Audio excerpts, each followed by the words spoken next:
明勇將比卡超入咗閘，跟住再入閘幾等行，幾等行順利無力飛龍迫擊炮，半套米已經安排咗上去入閘，個入閘搬馬銀風神區，好啦，銀風神區搞掂，馬跑得。暫時嘅第二盤，馬跑得都順利啦，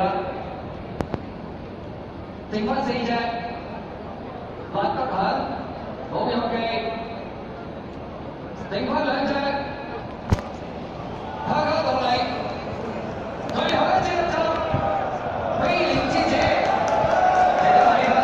全部話得準備攞到今季新火箭2015至2016年度最後賽準備。200次性嘅發現，前面快啲馬咧，見到有呢隻卡卡動力比較快㗎，喺佢外面有老友記啦，最速飛廉之子，中間迫擊炮埋面粉紅衫咧，仲起得行啊！再見到中國咧就英明勇將帶咗第6個欄，第7辣得很啊！再入邊有無敵飛龍啦，學生藍帽嘅，內欄咧就騰龍超英出面灰馬銀風神區啊，A4馬跑得㗎，咁啊 A3就比卡超尾啲起黃區暫時然後咧就一隻隨心隨意嚟㗎。